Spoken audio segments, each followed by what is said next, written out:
જય માતાજી મિત્રો, આજે આપણે જવાનું છે કાકાના ઘરે જમવા. અને તો હું ને મારા મમ્મી જાય છે કાકાના ઘરે જમવા માટે. હું ને મારા મમ્મી બંને નીકળી ગયા છે કાકાના ઘરે જમવા માટે. અને મમ્મીને મેં કહીને આપણે જવાનું છે છાશ દૂધ લેવાનું, ભાઈને ગાડી દેવા. મિત્રો, આપણે મમ્મીને કાકાના ઘરે ઉતારી દીધા છે અને હવે આપણે જવાનું છે આપણા ભાઈને આપણી ગાડી દેવાની. ભાઈને ગાડી દઈને આપણે નીકળી ગયા છીએ છાશ દૂધ લેવા. આપણે ભેગો છે મારો કાકાનો છોકરો. તો હું કાકાનો છોકરો નીકળી ગયા ડેરીએ દૂધ લેવા. ડેરીએ દૂધ લઈને આવી ગયો હતા. છોટે રાજા આપણે જોતા તવલ બાજુ. છોટે રાજાને કીધું, ભાઈ બ્લેક સ્કોર્પિયોમાં બેસી જાય નગર કાકા વાળો કાઢી લે. સાય દૂધ લઈને ખસકાવી લીધી. ઘર બાજુ રસ્તામાં મળી ગયા ભાઈઓને રામ રામ કહીને આપણે પાછા ચડી ગયા રસ્તે. ત્યાં અમે આવીને જોયું ત્યાં તો કાકાએ મને જોરદાર કટ આપણે. કાકાની સાઈડ આપણે કાપવાની છે. જમવાનો વિડીયો આપણે લીધો નથી ને મિત્રો, આપણે જમી લીધું છે ને સાસ દૂધ ઘેટા છે. તો આપણે સાસ લેવા જઈએ પાછા.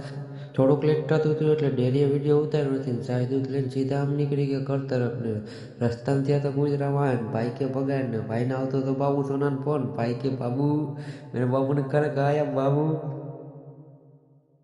આટલા બધા લોકો અહીંયા પુલ ઉપર શું કરી રહ્યા છે જોવા માટે કમેન્ટમાં કરી નાખો. પાર્ટ 2 નવા હોય તો કરી નાખજો લાઈક, શેર ને ફોલો.